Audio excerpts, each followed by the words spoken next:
Hello, and welcome to Wicked Problems, a show about climate tech, the intersection between technology, capital, people, and politics that will shape our future and whether you'd want to live in it. Everything we've been seeing this year, the wildfires, the extreme storms, etc., are things that IPCC has projected in previous reports, but it's happened much more quickly than we expected. And it's not only the obvious you can see on your television screens, it's the measurements that scientists are making about air temperatures, the temperature of the ocean. We are in very exceptional territory. What does that mean then for these next meetings, for the COP meetings? What are you looking for? Well, the next COP28, every COP has a different character, and I think given the next one is taking place in the Middle East, there will be a big emphasis on technology and innovation. For October 24th, 2023, read for you by the author Richard Delavan. Wicked Problems, the climate tech newsletter some people are saying aspires the kind of dark energy Bassem Youssef and they used to melt Piers Morgan's brain in that interview last week, which, if you haven't seen it, you really should do yourself a favor. Find that once you listen to this, listen to the whole thing. Right, let's get into it. Will new disclosure rules force more change than COP28? What you measure, you manage. And yeah, there really was a 1909 conspiracy to kill solar. First, friend of the show John Reynolds has a great exclusive interview with Energy Impact partners, London-based Nazo Musa and Dublin-based Arthur Pearce, in The Currency, about EIP's play in Irish climate tech. Congrats to Professor Niall McDowell on launching Xeron, a new London-San Francisco consultancy with deep CCUS, carbon removal, offsets, critical minerals, and sustainable fuels expertise, along with Shell veterans Siri Crouch and Sheila Graham, and ex-UK civil servant Laura Hurley. And in property news, researchers report a great opportunity to invest in beachfront real estate. In Baton Rouge, Brussels, born in Lincolnshire, currently 25 miles from the sea, thanks to new British Antarctic survey findings showing the West Antarctic ice sheet is going to collapse, even if we cap global warming at 1.5 degrees C, resulting in a 5-meter sea level rise that's now baked in. The only question is when. But now, looking back on 2023, which will have had the more lasting impact on climate? A flashy update or dismal failure to reach consensus out of COP28? Or a bunch of slow-burning legislation and rules emerging in different jurisdictions that, slowly but surely, move climate solutions from voluntary to mandatory, from PR to IR, from CSR marketing to legal compliance, from the CMO to the CFO, from Twitter to the courts. IPCC chief sets COP28 expectations. In his maiden interview this morning on BBC Radio 4's flagship Today program, newish IPCC chair Professor Jim Skee outlined his expectations for COP28 in Dubai. Skee's first in the role. For his first outing on Today, Skee was concise and diplomatic, but left the informed listener in no doubt where he expects to be disappointed at COP. His key points. Things are happening faster than expected. It's happened much more quickly. And it's not only the obvious you can see on your television screens, it's the measurements that scientists are making about air temperatures, the temperature of the ocean. COP28 will have a particular emphasis. Every COP has a different character, and I think given the next one is taking place in the Middle East, there will be a big emphasis on technology and innovation. The countries there are very concerned about hydrogen, carbon capture and storage. Adaptation and loss and damage will have big momentum. I think one of the biggest issues that is going to come up there is the question of how we adapt to the climate change that we are going to see, and how we deal with the losses and damages that will still be there after we've exhausted all our opportunities to adapt, and how these damages will be paid for. Any side deals, like tripling of renewables by 2030, are just that, side deals. And I guess you could say he's not holding his breath about new emissions targets. I think the big momentum is going to be, as I said, on adaptation and loss and damage. I will wait with bated breath to see whether we see more ambitious targets coming out in terms of emissions reduction by 2030, which is the time scale for the current targets that we have at the moment. I expect we're going to see side agreements on things like renewable energy targets, but the headline numbers on emissions, as I say, I wait with bated breath to see what comes out. Reaching net zero date is actually less important than how many gigatons of stuff we stuff up there in the meantime. Well, one very important point to be made, it's not the time that when you get to net zero emissions that matters. It's the total amount of greenhouse gases you put into the atmosphere before you get there. So if you wait to the last minute, then it will be the case the world will be warmer than it otherwise would have been. So it's absolutely the case that the pathway matters. And we've constantly said we need to have ambitious action, but we also need immediate and rapid action if we're going to comply with the kind of goals that were set in the Paris Agreement. Delaying target dates goes against that then? It would be preferable to get on as quickly as possible. Otherwise, the world will be warmer than it otherwise would have been. He also refused to be drawn into singling out Gulf states, saying there's plenty of poor performance on emissions targets from every part of the world to go around. Given the collapse of loss and damage funding talks on Saturday, one of the supposed achievements out of COP27, it was a bit surprising that ski would put hopes there for big momentum. As Cypher's Bill Spindle reported last week, middle-income nations just getting ready to exploit oil and gas deposits and placing big financial bets are amongst those most resistant to keep those deposits in the ground. Countries including Mozambique, Ghana, Tanzania, Senegal, Uganda, Mauritania in Africa, and Guyana in South America are expected to push for a middle path that includes both fossil fuels and renewables. In related news, the We Mean Business Coalition gave the FT's Attracta Mooney a good scoop in the form of a joint letter Tuesday from more than 130 companies representing nearly $1 trillion in revenue. The letter says that while the much-talked-about side deal goals are great to ramp up renewables, increase efficiency, and help diversify energy sources in the global south to leapfrog fossil fuels, they shouldn't be allowed to distract from the main challenge. That is, phasing out the use of unabated fossil fuels. That the side deals might wind up being the most positive headline out of COP28 is also telling. Given the insane momentum of solar PV in particular, we documented earlier this week, which along with EV adoption, 1 of 4 new cars in California, 1 of 5 in the UK, 1 of 5 in the EU, is happening quickly, the momentum behind the transition is now mostly driven by market forces, almost none of which can be credited to the formal COP process per se. Which isn't to say it's the fault of COP. As Ski notes, it has a feature that's either its great virtue or its fatal flaw. Complete consensus is required.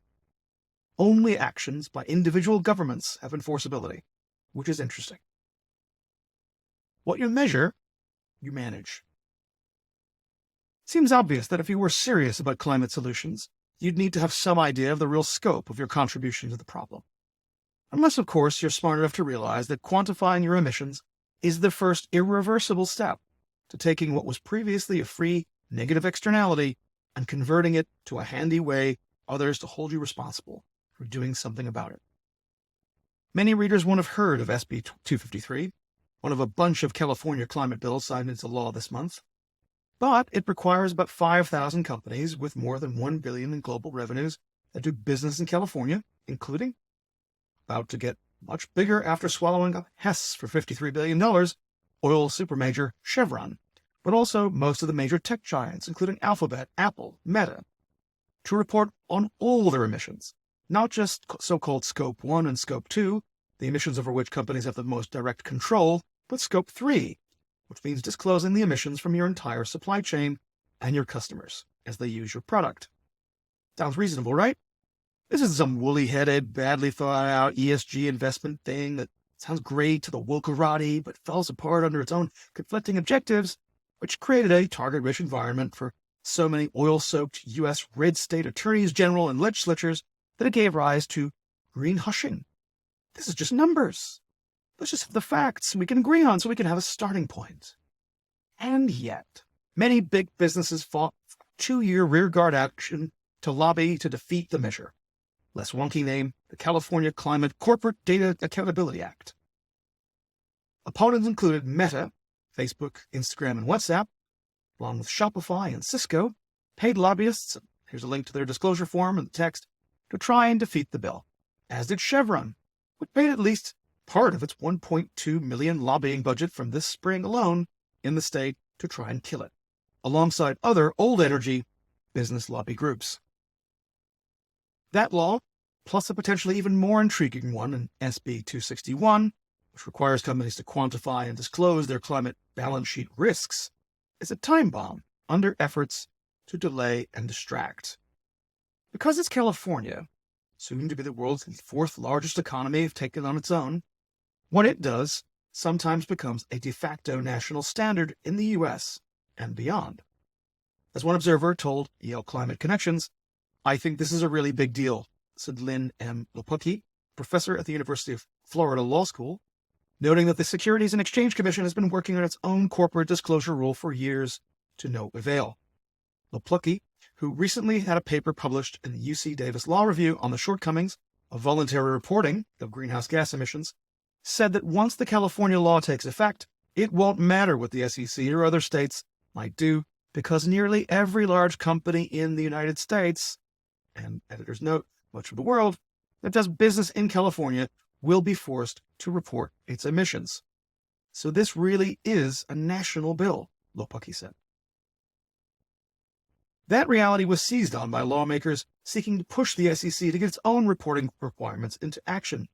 In a letter to the SEC chair, they argued that because California is going to force companies to do this anyway, it removes any argument that a federal or national level reporting requirement would impose a new burden. The passage of SB 253 virtually eliminates the cost of compliance with a federal Scope 3 disclosure requirement for all businesses operating in California with over $1 billion in revenue, opening the door for the SEC to ensure that investors receive fulsome, reliable disclosure from public companies on their emissions up and down the supply chain, says the letter. And last week, the EU Parliament pushed back a last-minute attempt to weaken a requirement that some 50,000 European businesses require this type of emissions reporting as of January 1st, 2024. Several observers noted the California law is much more exacting than what the SEC is considering. It's much closer to what the EU has now confirmed it is doing. Perhaps a California carbon border adjustment mechanism is next. This type of regulatory alignment between a single U.S. state and a supranational EU doesn't make for easy headlines, but on the level of effort to defeat them gives you some idea about their potential power. Once you measure something, kind of own it. As Semaphore's Tim McDonald put it, greenwashing used to be easy. A company could say just about anything about its environmental impact and face much scrutiny or fact-checking, but it's getting harder. EU climate disclosure rules that require at least 50,000 companies, including some headquartered in the U.S., to publish details about their carbon footprint starting in January are adding to the coming wave of climate data, crashing down mealy-mouthed promises. Earlier this year, California outlet Capital in Maine underscored the wider implications. As scrutiny of the fossil fuel industry has grown, companies have cloaked themselves as climate warriors, said Melissa Ronzik, an associate professor of media studies at Rutgers University who studies the history of the industry's public relations strategies. The public has caught on to the squishy climate claims in recent years, but oil majors still often announce actions or aspirations that are impossible to measure. These are efforts to sidestep real rules, regulation, or other frameworks to actually hold these companies accountable, Aronzik said. The irony is that it is a very simple need that we have, which is to phase out fossil fuels. It's straightforward. A reporting gold rush. That's leading to an explosion of compliance offering from the expected raft of professional services firms like Deloitte and other big consultancies to big mega law firms like Dentons. Prashant Rao in Semaphore recently pointed to other players like Schneider Electric and Octopus, also seeing adjacent big data opportunities. Newcomer Latitude Media had a great GridX interview with Drew Murphy of Edison Electric, which is already consulting the utilities, Alder, and pharma about how it's going deep into their supply chains and existing ops to optimize for the coming reporting requirements. Quiet march of the rulemakers is less dramatic than whatever you'll see come out of Dubai, but it promises exactly the kind of regulatory certainty COP doesn't. And that'll be a goldmine for UK climate fintech startups, both helping to standardize measurement, predictive analytics on what actions might move the needle on improving these emissions outcomes, and indeed, in a theoretical carbon market where integrity was established, like some in the UK are fighting to achieve, how to accurately match the emissions problem with multiple solutions.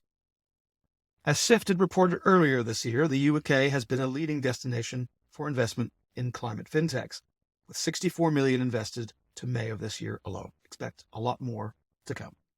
Pursued by a bear. Just because you're paranoid doesn't mean they're not out to get you.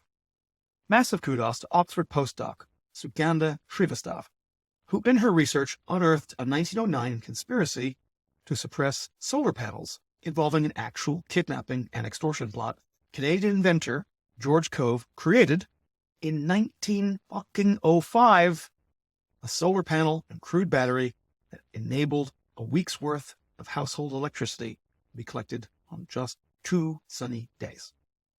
Funnily enough, in 1909, he was kidnapped and told, before he was released to the Bronx Zoo in New York, they'd have to suppress the patents he'd received on the tech. He was released and died penniless and unknown. Srivastava ran the numbers using Wright's law to estimate what would have happened if the research had kept going.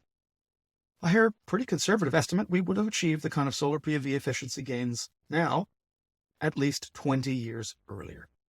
But hey, who'd want to do something like that? If you've read this far, we hope you found something interesting. Why not share it with someone? Or even get yourself a nice free COP subscription by encouraging some friends to check us out. We hope you'll join us again for the next edition of Wicked Problems podcast with myself and co-host Claire Brady. And we hope you'll continue to read. Give us your feedback. You can find us at wickedproblems.uk. Send us your thoughts, other things we should be covering. Be good to yourself and get the jump on that real estate bargain of the century. Have a great day.